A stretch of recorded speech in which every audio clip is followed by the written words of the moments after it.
warahmatullahi wabarakatuh. Berjumpa kembali bersama saya Bu Hikmah selaku guru bimbingan dan konseling di Madrasah Tsanawiyah Negeri 36 Jakarta Barat. Bagaimana kabarnya semua?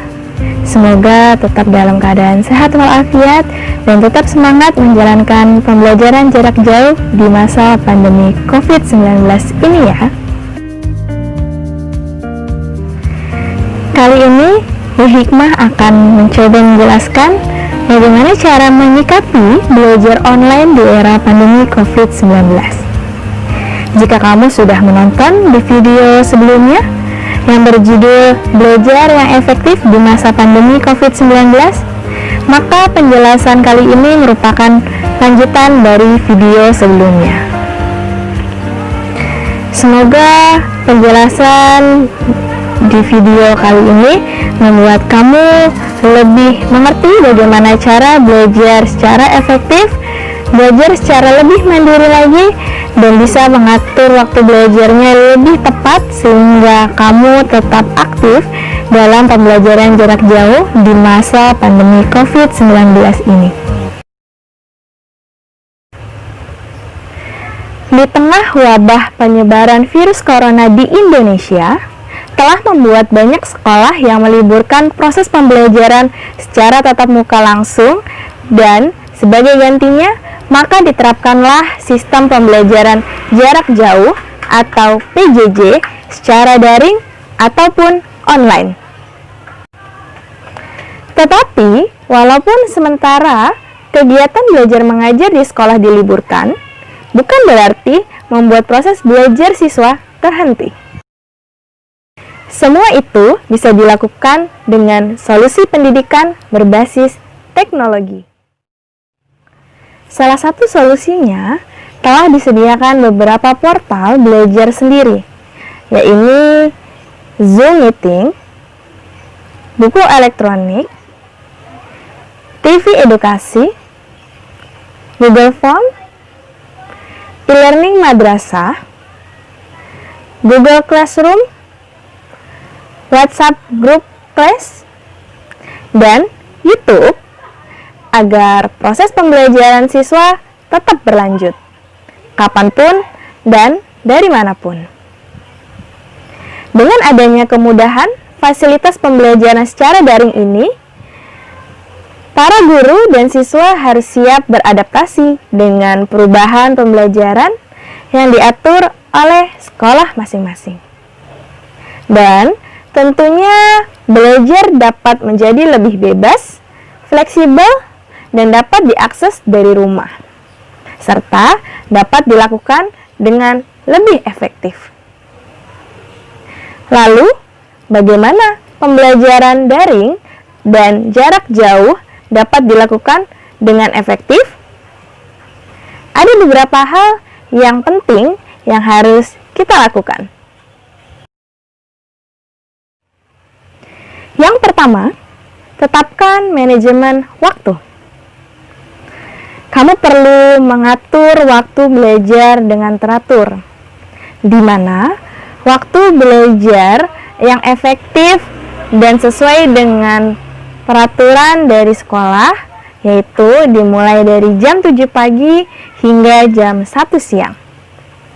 Usahakan di jam PJJ tersebut, kamu benar-benar mengatur waktu belajar kamu dan sudah menyesuaikan dengan jadwal mata pelajaran di hari tersebut.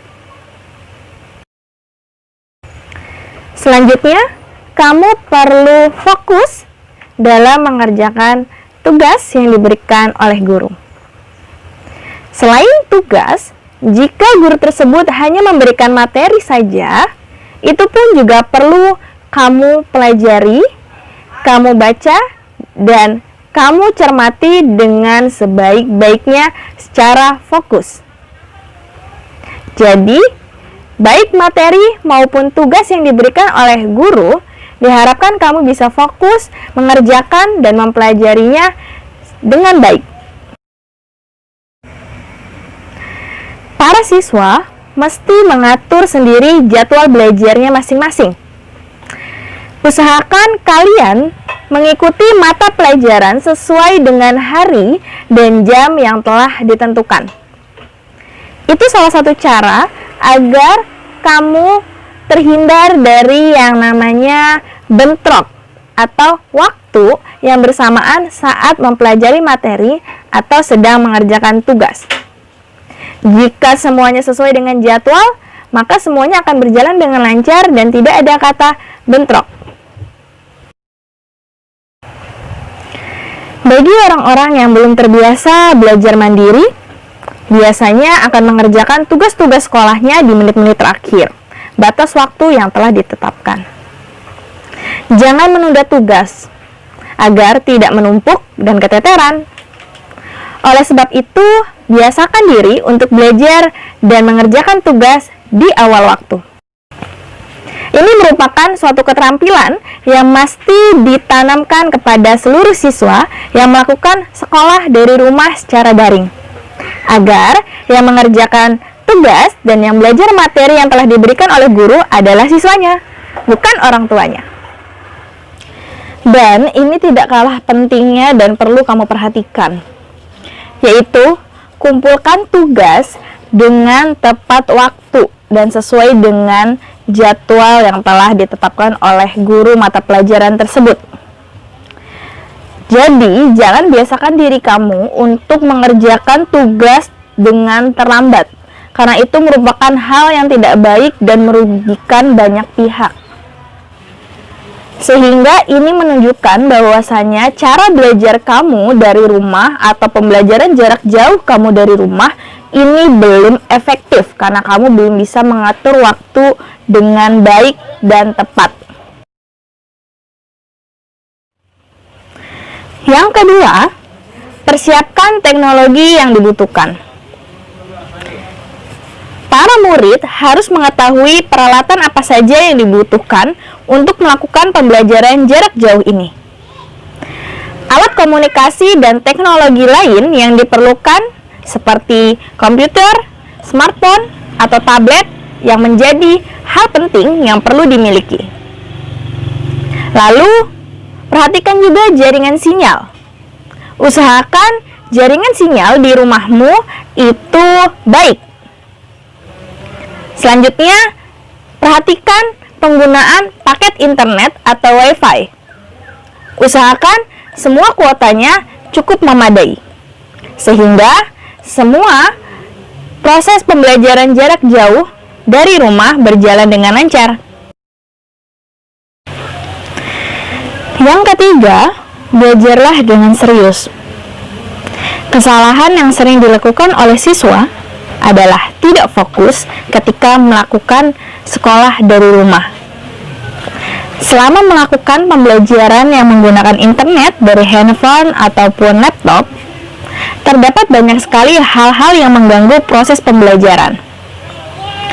Godaan untuk melihat postingan lain dengan mengakses media sosial lainnya hingga membaca konten-konten berita lainnya, itu yang seringkali dilakukan tanpa rencana sebelumnya.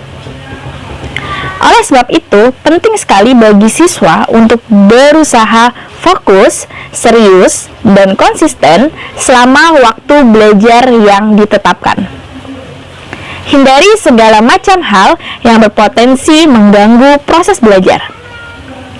Jika memungkinkan, tetapkan ruang khusus untuk belajar dan menjauhkan diri dari gangguan anggota keluarga yang lain. Yang keempat, jaga komunikasi dengan pengajar dan rekan-rekan kelas. Bagi yang belum terbiasa melakukan daring, kamu harus bisa menyesuaikan diri dan berkomunikasi tanggap dengan para pengajar ataupun rekan kelas-kelasnya. Jika dibutuhkan, perlu juga diadakan grup khusus untuk membahas tugas yang dibebankan atau diberikan oleh pengajar. Jadi, kamu perlu aktif mengikuti informasi di grup. Walaupun pembelajaran tidak dilakukan dengan tatap muka, komunikasi tetap mesti terjalin dengan baik untuk menghindari kesalahpahaman. Gunakan momen ini untuk bisa mengasah keterampilan komunikasi daring kamu.